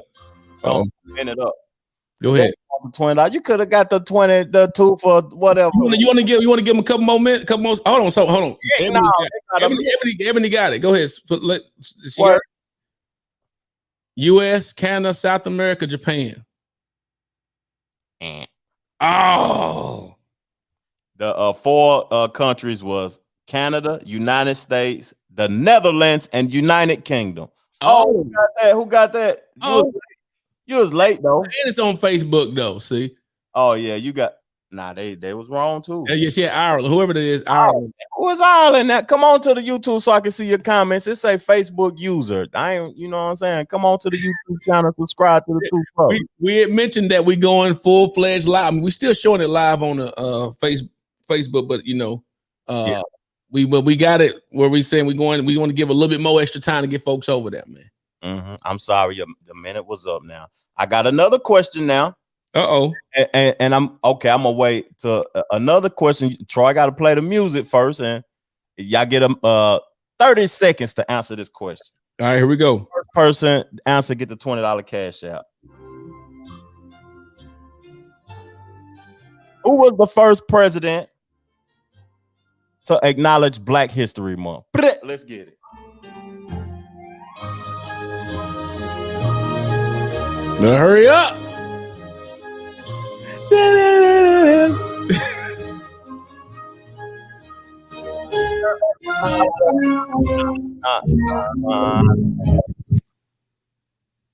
No. What we got? I ain't got nothing. What do you got? We got 15 more seconds left. 15 more seconds. The first extra. Yeah, we give an extra seconds for 20. I need my $20. Yeah. People got one person. Hurry up. I'm sorry. I think y'all wrong, man. There it is. Facebook user got it right. Facebook user got it right, but then on the YouTube, spelled it wrong. You spelled it wrong. Yeah, on YouTube. General Ford. Gerald Ford. You spelled General Ford. But there's still only one though. That's not. You said. Oh, was it one president? Oh, I ain't giving away a multiple $20 cash apps now. They got one. If you cut, I'm gonna give it to you now, Facebook user. But what's your name? I can't cash out. No. That person got to go to YouTube, hit the YouTube, and then put their name on there. Then Trevor, go ahead and give it. I told you I was on a Facebook fast now for the month of February. Yeah, he ain't even looking at it.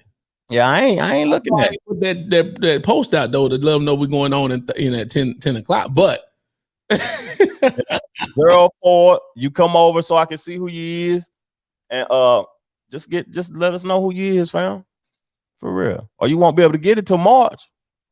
Going on Facebook till March. So come on over. You got it right though. Facebook user, whoever you are, come over to the 2 Brothas Podcast. It's spelled exactly like how it is on the screen.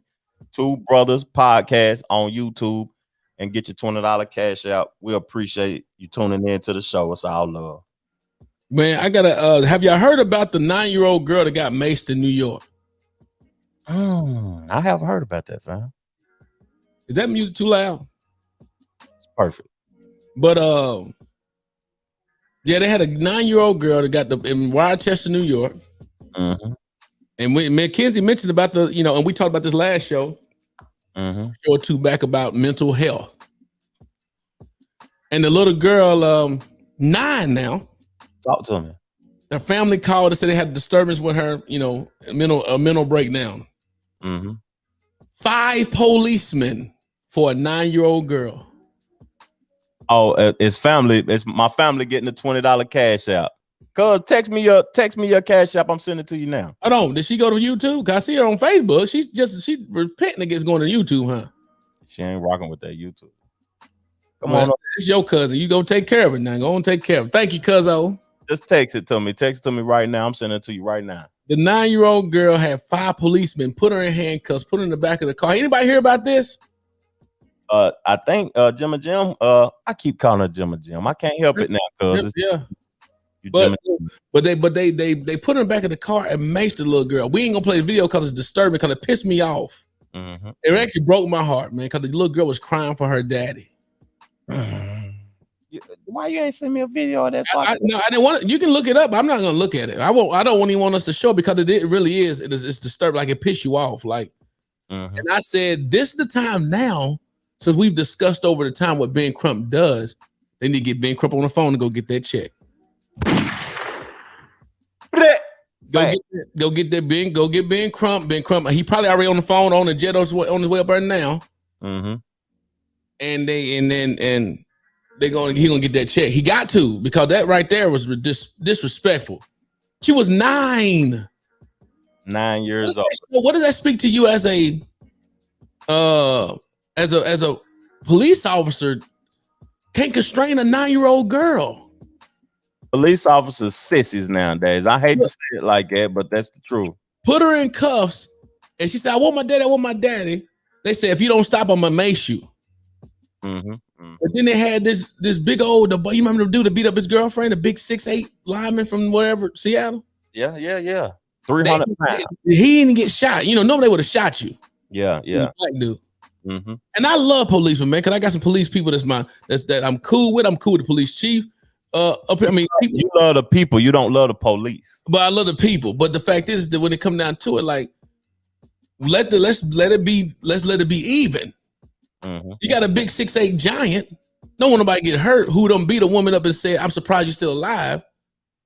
They wrestle him to the ground, talking about man, he was big. Police are scared of everybody, ain't they?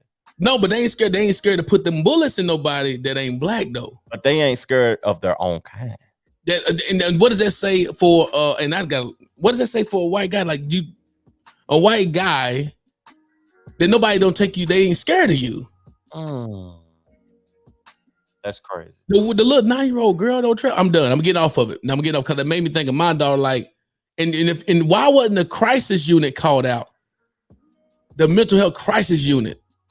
And deal with that. That's true. That's true. I don't know why it didn't. I don't know why they didn't come out. That's crazy, fam. But either way. And you got a daughter. I don't have children, so I can't understand that like that. But I understand what you're saying, though. That's crazy, fam. That's crazy. And what would you about to say, fam? We missed out on making our couple million, too. How we miss out on that? Tell me now. I don't like missing out on no money. GameStop situation, man. See, we're not on no message boards like Reddit that can tell you, hey, now some of them people gonna be getting investigated anyway. Yeah. They all band together to buy up a lot of stocks so they can't be shorted. If you don't know about that, we talk about on another podcast, but where the big hedge fund companies lost a lot of money. Jordan was a part of that, apparently. Lost a lot of money because these little small investors start buying up a lot of stock at GameStop that was $2, $3, $7 a piece. And I talked to my stock advisor. You know who our stock advisor is? We had him on the podcast. Oh, my boy Marquis.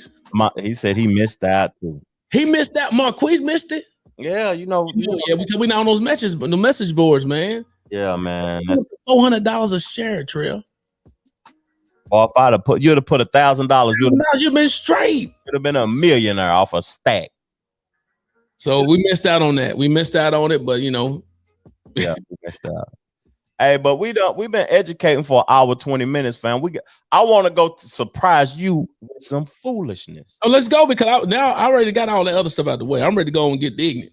I want to surprise you with some foolishness, and we can get to the relationship. Just curious.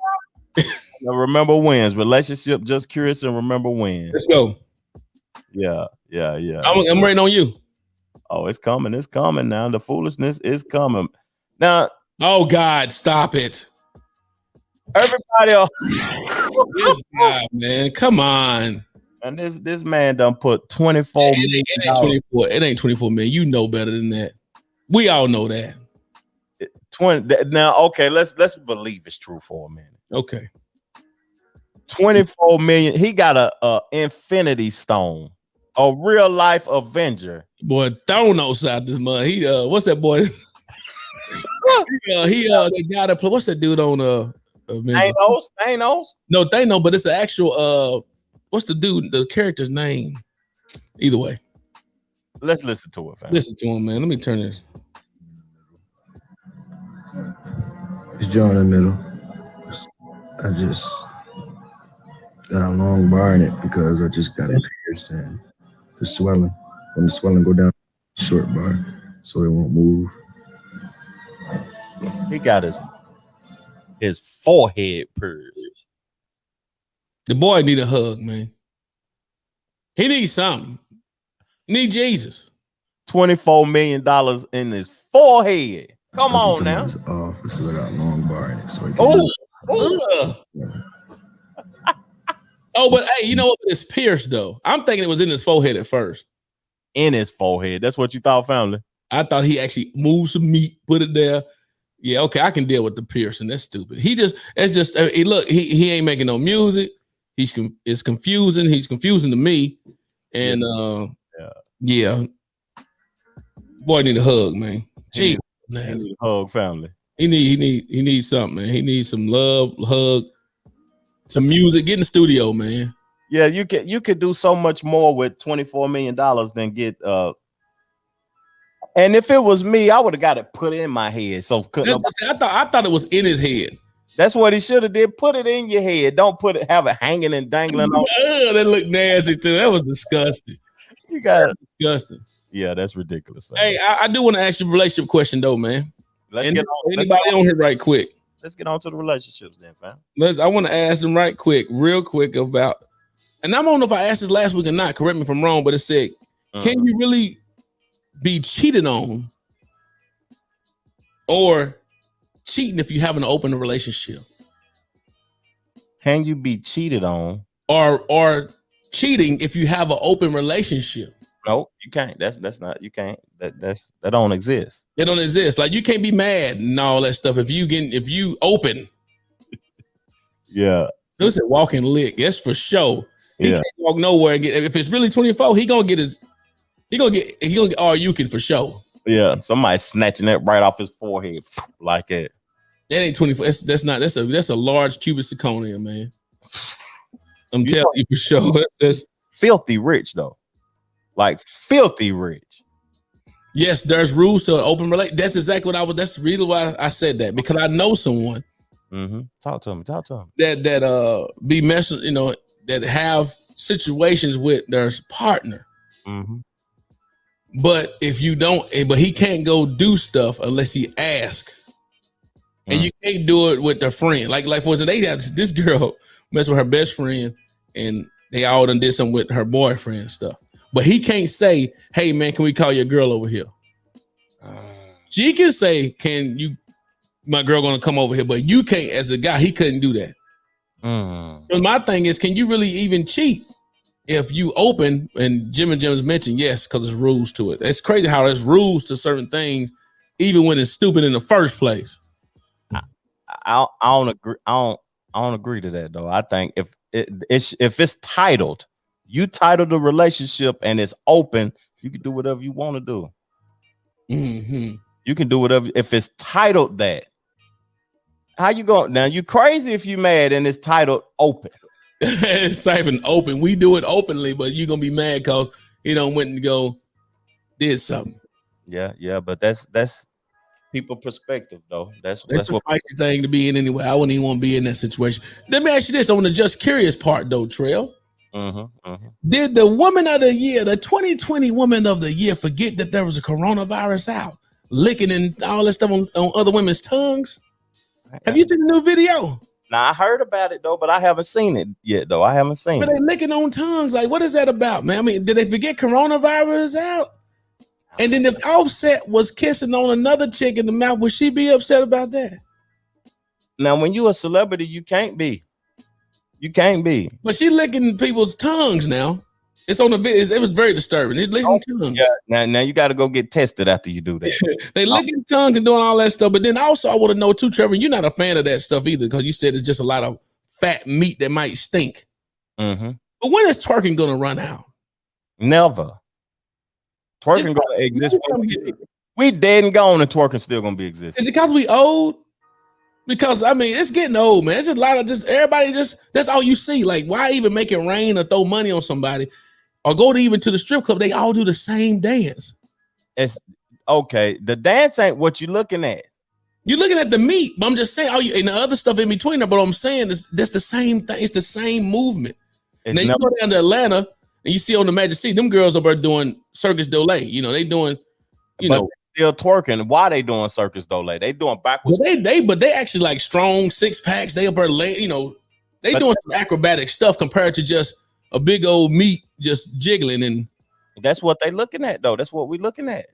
We're looking at the jiggle. It's getting old though. I mean, it's like come on, it's like a lie. I mean, everybody, and then you want to be respected after that. Treat me like as such. Yeah. But we're gonna be dead and gone, and people still gonna like booty. Well, you're gonna like booty, but back in the 90s, it wasn't about jiggling, just booty was there. But see, we was youthful at that age. We hadn't seen it for 20 years. Imagine what a 16-year-old do when they go to Magic. Well, not a 16. Let me stop that right there. I'm glad you mentioned that though. As a male. Now, a male might have snuck up in a strip club at 16, 17 years old. But imagine when you was 18 years old to 20, 21, and you went in the strip club for the first time. You was traumatized. You was traumatized. You seen them cheeks flapping like that. You was like, wow. Yeah, it was like, wow. You right now, that's why I said maybe because I'm getting old. Yeah, and that's what they do. When Nelly swiped the credit card down girl cheeks in the movie. Now I'm thinking like that was off tip drill back. But now I'm thinking like that's nasty because that's that card, Corona, everything else got everything sliding in between now. He should have sniffed it after he did that. But that's just disgusting. I got a relationship question though, fam. I got a relationship question. Is it wrong? You know how girls don't like broke men. It depends now. A lot of unless they horny in the mud, they want. No, but they got that horse leg over there. They deal with a broke dude. They got that rain dirt. Is it wrong? Got that candlestick Paul. 49ers now. Okay. Is it wrong for a man to not want a broke chick? Break it down. Oh, you break it down. No. You break it down. Is it wrong now? Because if a dude got a broke chick, he can bring it to life now. You talking the pimping now. You bring it to life. Yeah, you can bring it to life now. And if you don't say, have you seen the movie with Jill Roberts in it? Oh, no, was it Jill Roberts or what? My wife liked that movie. Pretty. What's that movie called, y'all? She used to be hoochie and then the dude, she got with that rich dude. He changed her life. I ain't seen that. I don't, you know. Pretty in Pink or something. Pretty Woman. I think it's called Pretty Woman. With Jill Roberts in it, I ain't seen that. I haven't seen that. I mean, but that's what So it's a dude might not want a broke girl, but he can change somebody's life down. Fam, did you text me your cash? She came over. Okay. Oh, there she go. I got your cash app too, cuz. I got your cash app. I'm about to rock with you now. and y'all make sure y'all put some in that cash app so Trevor can give his cuz that $20, man. Okay, I'm about to send it to her now. But is it wrong? The women judge the men. Oh, he broke. His shoes dirty. His hair nappy. Everything nasty. Oh, I ain't messing with him. He work at Chipotle. What I look like messing with a nigga? $8 an hour. It's a man wrong. Oh, she broke. I can't deal with it. I don't like broke chicks. Is that wrong, y'all, in the comment section, or call in and tell us something? Yeah, about I would love for somebody to call in about that. Somebody call Jim and Jim, put the kids, you go in the closet while you call. Because I look at the kids with you running around. Call in and tell us about, is that wrong for that? Yeah. Or Sky, you call in. Or cuz call in. My mama call in. I know that. She ain't doing nothing right now. Yeah. But she gonna cut somebody out. I gotta stop, cuz. I can't stop, cuz. Is that wrong? Call in, Jim and Jim. We want to hear from you now. Because I can't be wrong, because the women wrong? She said, I still miss you flipping burgers. That's cool. But we want to know, is it wrong for a dude to say, I don't want her because she broke? Yeah. I don't want her. She broke, man. Elena, call in, Elena. Because guess what some girls say? Guess what some females say? What they say? And like, I can say this too. A female say, I ain't even turned on. Like, you might date me and I be broke. Yeah. But I ain't turned on, baby. You ain't took me out on a date. We broke. They say money make them what? Ugh. See, money make them release things out into the atmosphere. Money make them do that now. Yeah. So if you ain't even gonna, you ain't gonna want to give me no booty. That's the real estate, Ron. I'm gonna have to call you back, Ron. Okay. Yeah, you're broke now. I'm broke. You ain't gonna want to give me no booty. Because I'm broke. I can't take you out to the movies. I can't take you on a date. I can't do this because I'm broke. You ain't gonna now. As a man, I ain't turned on, baby. You smell like Arby's. You just got your ass in there in the shower now. What I say? You smell like Arby's, man. Are you gonna be turned on, Troy? She smell like onion. Hold on. Here we go. Shit. Welcome to True Brothers. We are here. Who is this? It's Jim and Jim. Oh yeah, you got the kids around you. Go ahead, Jim. We ain't gonna hold you long. Tell us, is it okay? Hey, it is okay, but hold on. I have a question. Was you broke before we started dating, or you already had a job and then something happened, COVID happened, then you got broke? Like, what's that mean? No, you accepted me broke from the jump, cuz. I was broke from the jump. Shoes busted. We broke together. Now you balling. You got a big broke. He got on flip flops that ain't even the thong in between the toes ain't even connected. That's what he broke. Oh no! Now I'm probably not even looking at you if you got flip flops on. So is it okay for a dude to look at somebody and say, "Man, her toes out. She got finger claw, leg of toes, and she ain't looking good." Is it okay for a dude? Yes, it's okay for them to be like, "No, I'm not hitting with that." Everybody has their own preference, and if you don't want to get with nobody broke, so yeah, it's okay. Okay, talk about it. It's all good. No, Jim. You getting that stimulus check, ain't you? Yes. You getting that stimulus check, ain't you? No. Yeah, baby. No. All right, then we holler at you. All right. Appreciate you, cuz. Trev, they done approved this. Oh, Jesus. They approved the stimulus check. The 1.9 trillion. Oh man. Hey, more debt, baby. More debt. Debt, and more debt. That don't exist to me. I don't think it exists. Hey, it ain't gonna exist to America either. They got $100 trillion in debt. Yeah, they ain't doing nothing but cutting down a couple trees and running it through the money machine. They and printing paper, fam. I heard though. Mm-hmm. China said, they got the, since we got y'all with so much money, let me get those birth certificates off of you though. Did you hear about that? What's a birth? The U.S. giving birth certificate as collateral. They selling us. Selling from the 1970s and down. They're giving out birth certificates, my boy. If somebody fact check me, make sure that's true or not. I got maize. I got. Let's hit it. I'm about to go. So we're gonna do that right now because we gotta. Before we get ready to head out, we got a throwback for you, and we're gonna play it on our way out. We're gonna play the song on the way out. Yeah. I got it. You want me to play the visual or the record? You play the record, fam. Just play the record. We done call it a record now. This girl went platinum. We don't even need the visual. Just play the record, fam. Just for the road, man. We ain't going yet, but I just want to. This for our people, the fans out there that said, "Man, that's the hardest track ever." When I go to the club, I play this all day. I don't agree that. What happened to you? I got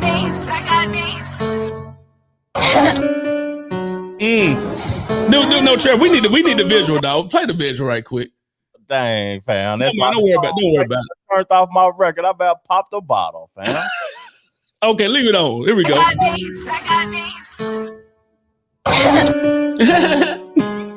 They pushed me out and they maced It's a revolution, dog. I got maced. I got maced. I got maced. I got maced.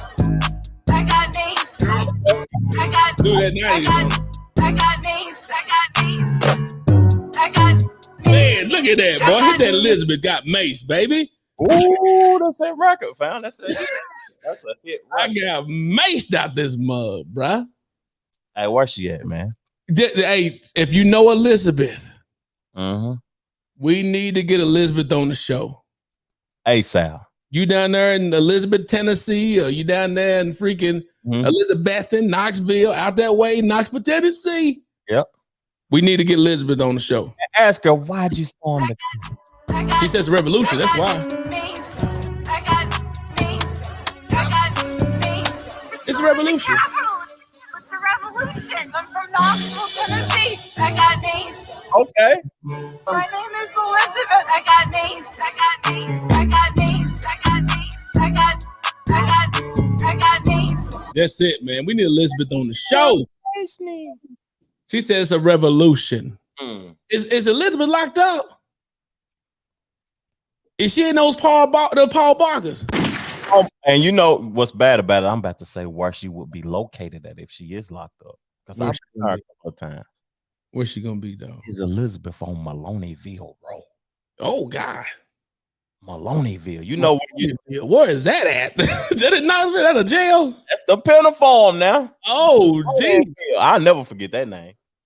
You been there? A couple times now. For a couple of hours. I ain't been to jail no longer than. Longest I ever did was 36 hours. I thought I was there for 4 years. Now you know that there's a difference between jail and pen now. Pinafore.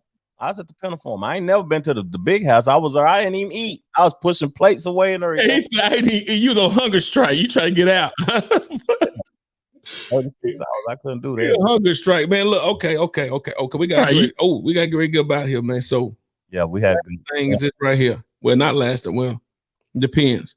Mm-hmm. Are you ready to go to remember when? For that, I heard that the T.I. thing looks like it might be a political assault. I seen that too. It's a lot going on in Atlanta. On the according to Lovely T and your boy Star Report and all that, Lovely T put it out there. She be researching. It said that it looked like it's politically charged, man. Yeah. Why they think it's politically charged? If you could break it down for me, because I forgot. You know, you got the Lance Bottoms lady connected to him, but then it's the girl, the one that's putting out all that stuff out there, Sabrina. Yeah, apparently it's connected with the woman that's running for mayor coming up.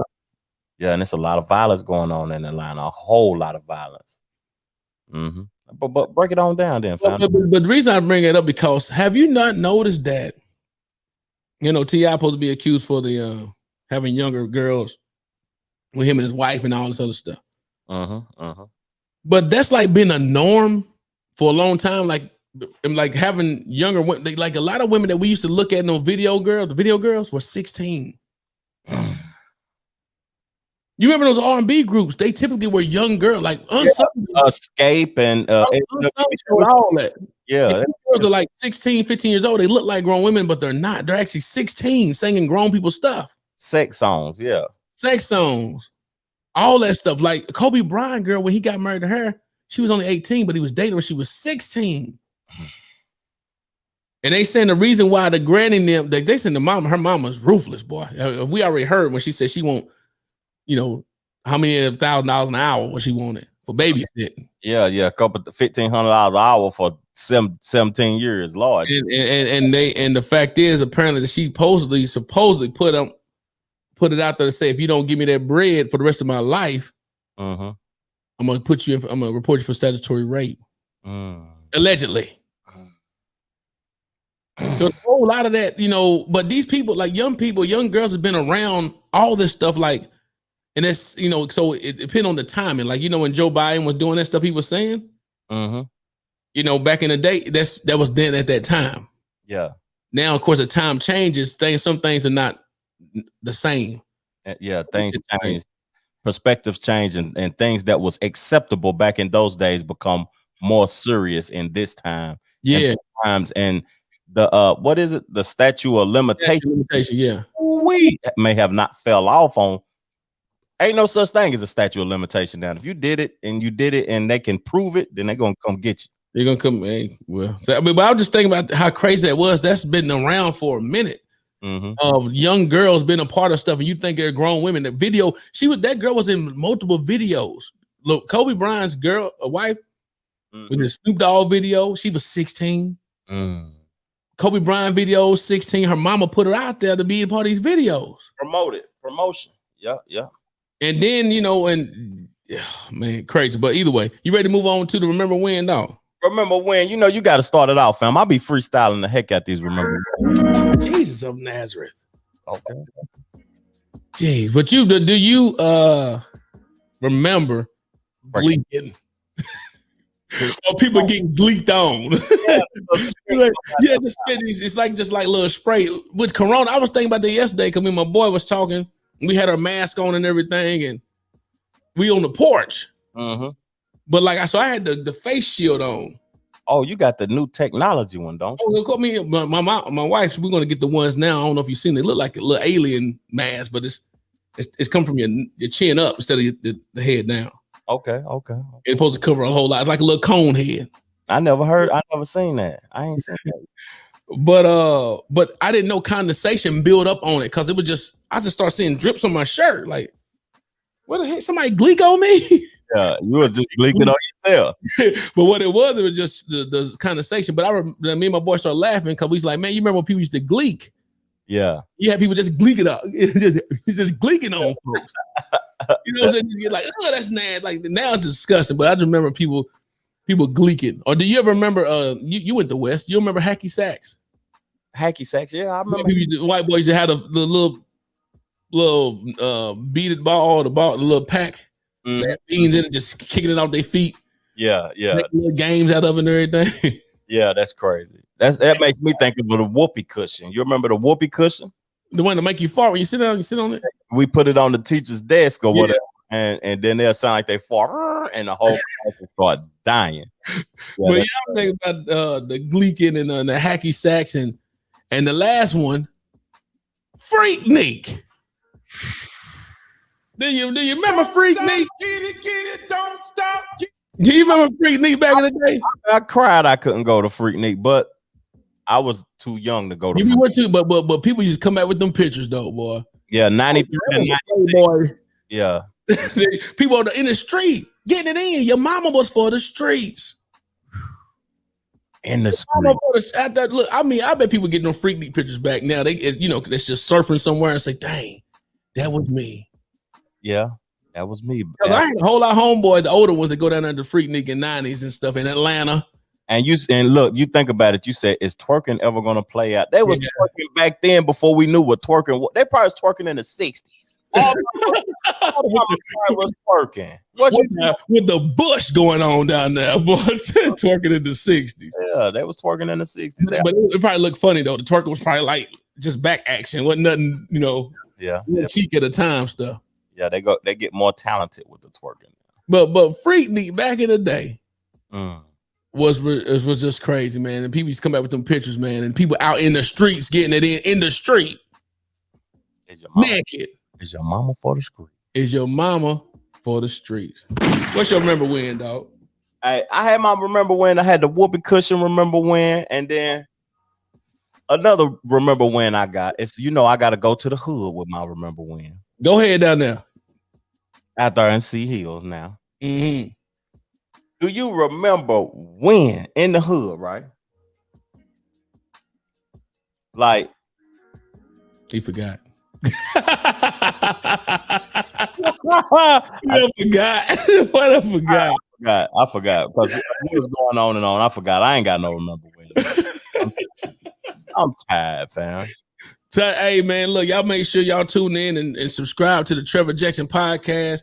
That work all itself. He got this brother got the on Friday nights with the Jackson boys. He got the Cabernet conversations picking up more. He got so many different things going on with the Trevor Jackson podcast network, and then we got the Two Brothers network. Regardless, is going on. We might put all that under one umbrella. Yeah, we pop. But Two Brothers, make sure you subscribe to that channel too. Make sure you subscribe to the Naughty Lounge, NOTILOUNGE. That's the podcast I have by myself. And we just bringing everything together. Thank you again to our guest, Gwen McKenzie. Mm-hmm. Thank you. And if, we're just going to keep showing love and keep educating and keep inspiring and keep doing what we do. Mm-hmm. And we appreciate y'all. What's up, Trev? What you got? Hey, everybody, enjoy their day. Have a blessed day. Play the record, the theme song record before I put the video up. Please, Troy. Oh, Jesus.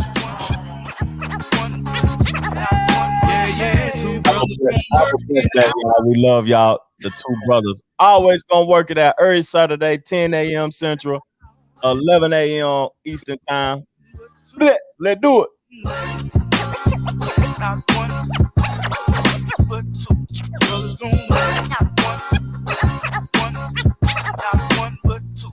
Brothers gonna work. Not one.